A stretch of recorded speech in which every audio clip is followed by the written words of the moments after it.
Alrighty, here we are. Welcome everybody to our presentation on Frank and Lillian Gilbreth, brought to you by yours truly, Group 1. So let's go ahead and dive in. All right, so diving in, we're going to start with time and motion study. So you guys might be wondering, who were Frank and Lillian Gilbreth? What were they known for, and what were their contributions to the management industry? So Frank and Lillian Gilbreth were known for their creations of the time and motions method.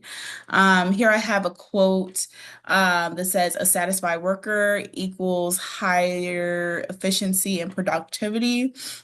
And this sentiment just really reflects their findings from their time and motion study, and like the theory that resulted from their study. So these methods help create flexibility in workplaces without causing extra stressors, such as finances or mental health.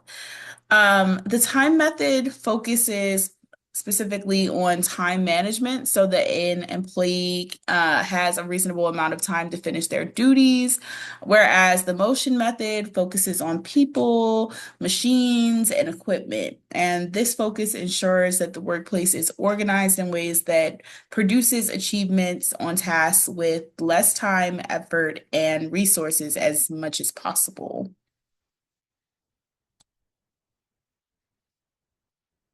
All right, so moving on to field impact. The Gilbreth's motion study completely changed the way that scientists and industry professionals viewed and analyzed productivity.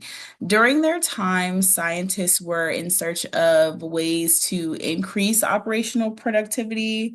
So actually, prior to the Gilbreth study, it was scientist Frederick W. Taylor, their close colleague, whose time study method defined the field and was really leading it at the time. And his theory actually employed a unique method for management called the piece rate method, as we mentioned in the earlier slide. So following their initial study, there was a pivot in which their findings became the new outlook for the industry. The findings from the motion study drew a clear correlation between worker activity slash movement and efficiency. They actually found that by observing worker movements, they could better pinpoint or, pinpoint ways to improve efficiency in individual and operational processes. In this, they championed the increase of production by eliminating unnecessary and inefficient motions, and also offering some productive substitutions. Furthermore, they unlocked a new way to train workers about the best way to perform their work processes. The Gilbreths eventually went on to apply their studies to many other industries. One of their most notable contributions was to the medical industry, where they monitored physicians and the way operating room procedures were organized and executed. It was their observations that eventually led to the standardization of techniques in of surgical techniques in the operating room. So as you can see, their studies really had a large impact on some really significant industries, and I definitely will say from researching, the same impact can be viewed across pretty much all industries. Um, so their work was very important. Moving on to lasting impacts. Some lasting impacts were time and motion studies and work system improvement. So optimizing processes, increasing efficiency, and reducing waste. Some applications other than the industry that I just mentioned are manufacturing.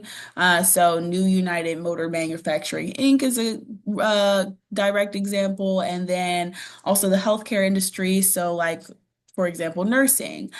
Another lasting impact is ergonomics. So, ergonomics is an applied science concerned with designing and arranging things people use so that the people and things interact more efficiently and safely.